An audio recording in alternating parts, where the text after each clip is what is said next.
Leo ninakwenda kukuelekeza ni namna gani unaweza kutumia pesa ya noti kutoa shukrani zako, kutoa sadaka yako kwa ulimwengu, kutoa sadaka yako kwa universe, kwa jinsi ilivyoweza kukusaidia kwenye mwaka huu 2024 na kuweza kuomba zaidi kwamba 2025 uwe mwaka mzuri kuliko huu mwaka 2024.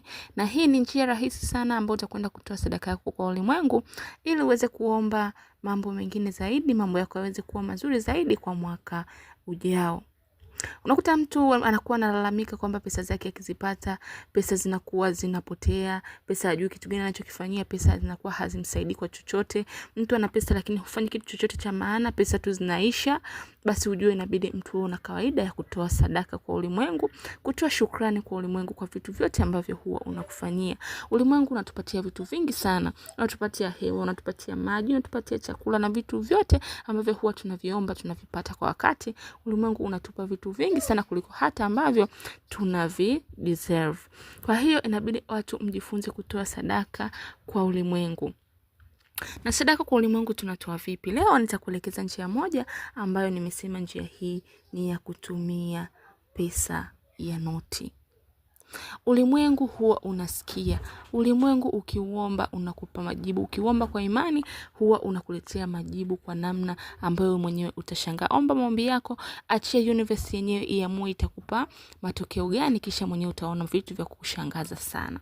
Kwa hiyo leo nakwenda kuelekeza njia hii. Kwanza kabisa utahitajika kuwa na pesa ya noti. Na pesa hii ya noti utaamua mwenyewe, iwe ni noti ya shilingi 10,000, iwe ni noti ya shilingi 5,000, au iwe ni noti ya shilingi 2,000. Ni wewe tu mwenyewe na ile pesa ambayo uko nayo, ni jinsi ambavyo moyo wako wewe umekutuma kufanya hichi kitu, basi utachukua ile pesa ambayo uko nayo. Siwezi nikakupangia kwamba lazima uwe na 10,000. Hapana, toa kiwango ambacho wewe uko nacho, unaona kabisa hichi inabidi nirudishe shukrani kwa ulimwengu. Umeshanipatia pesa nyingi na vitu vingi sana kwa huu mwaka, ili niweze kuomba vitu vingine ulimwengu uweze kunipatia kwa mwaka mwingine, lazima nitoe shukrani kwa ulimwengu. Kwa hiyo utachukua ile pesa yako ya noti, kisha utatakiwa kutembea. Hakikisha unatoka kwa hapo maeneo ulipo, utatembea kwa umbali fulani. Yani tembea kwa, sio lazima utembee ufike mpaka mbali, hapana, tembea umbali kidogo tu kiasi. Na kutembea huko pia haitakiwi utembee kwa gari, sio kwa pikipiki, sio kwa baiskeli, hapana. Kutoka tu ulipo utatembea tu kwa miguu. Utakanyaga miguu yako tu chini, kawaida tembea tu, yani kama unaenda sehemu tu kutembea, ili mradi tu usipande chombo chochote cha usafiri, tembea tu kwa miguu. Utafika sehemu utaona kama kuna majani. Ninavyosema majani, yani sio maua, majani yaliyoota yenyewe tu chini.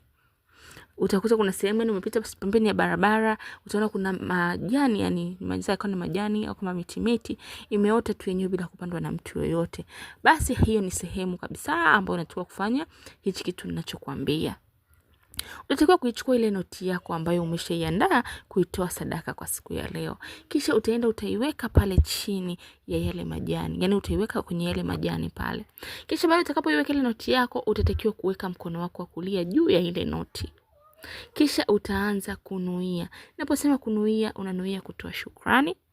Unanuia kushukuru kwa vyote ambavyo ulimwengu umeshakupatia, kwa pumzi, kwa chakula, kwa hewa, kwa maji, kwa kila kitu ambacho inakupatia ulimwengu unakupatia wewe, unatakiwa ushukuru. Unaposhukuru huwa unaleta vibration, inasababisha ulimwengu uweze kukupa vitu vingi zaidi. Ulimwengu unapenda sana mtu anayetoa shukrani, kushukuru kwa vitu ambavyo unampatia. Kwa hiyo utakapoweka ile noti yako pale na kunuia kushukuru, leo hapa usiombe kitu chochote, leo ni kushukuru tu. Maana kila siku huwa unaomba, jamani naomba nipate hiki, naomba nipate kile, na huwa unavipata, lakini kutoa shukrani kwa ulimwengu huwa haukumbuki. Ulimwengu unatupatia vitu vingi sana, ukikaa ukitafakari utaona mwenyewe kwamba ulimwengu huu unatupa vitu vingi sana. Kwa hiyo baada ya hapo utachukua ile noti yako, utaweka pale, utanuia, utaomba ulimwengu kwamba anashukuru, ninasema asante kwa ajili ya hichi na hichi na hichi na hichi. Utaja vitu vyako vyote ambavyo mpaka sasa umeshafanikiwa au umeshavimiliki, umeshakuwa navyo, ambavyo ni kabisa hivi ni kwa nguvu za ulimwengu vimenisaidia kupata mimi hivi vitu. Utakapomaliza kufanya manuizi yako, yani set intention yako ya kuweka ile pesa pale kwamba ni sadaka, ni shukrani na nini na nini, basi utaondoka na kisha utaiacha ile pesa pale. Kwa hiyo hapo ulimwengu wenyewe ndio utachagua ile pesa ni nani aipate. Unaweza ukaja upepo ukaipeleka barabarani akaipata mtu, au mtoto akapita lile eneo bahati mbaya akaikuta ile pesa. Ulimwengu ndio utachagua wenyewe umpe nani mhitaji wa ile pesa kwa ile siku. Kwa hiyo hapo ina maana sadaka yako itakuwa imeenda kwa mlengwa kabisa ambaye ametakiwa aipate ile pesa. Itakuwa imeenda kwa mhusika ambaye ulimwengu wenyewe umechagua kwamba hii pesa leo itaenda kwa mtu fulani. Utaiacha ile pesa kisha utaondoka zako. Hapo utakuwa umetoa sadaka hii kwa ulimwengu. Na tunaposema ulimwengu sio kwamba tunamaanisha mtu utakuwa tunaabudu sijui vitu sijui nini, hapana. Tunaposema ulimwengu kwa jina lingine, mtu anaweza kusema Mungu, anaweza kusema universe, anaweza kusema mother nature, ni vyovyote vile, ile ni huyo Mungu ambaye wewe unamwamini. Asanteni sana kwa kunisikiliza, na pia napenda kusisitiza kama ni mgeni kwenye channel yangu usiache kubonyeza neno subscribe ili uanze kuona kila tutakapokuwa tunaposti somo jipya. Taelekeza njia nyingi sana za kutoa shukrani, kurudisha kwa ulimwengu, kutoa sadaka yako, kutoa kafara za damu, kutoa kafara za kila kitu. Tunasema kafara za damu sio kwamba kuua mtu, hapana. Unachinja tu wanyama, unawapa watu nyama, watu wenye uhitaji. Pia unakuwa umeshukuru universe kwa ajili ya vitu ambavyo unakuwa unakufanyia. Hiyo ni njia moja tu nimeelekeza leo, ila nitaenda kulea kukuambia njia nyingi ambazo unaweza kuzitumia kutoa shukrani yako kwa ulimwengu. Nashukuru sana kwa kunisikiliza. Asanteni.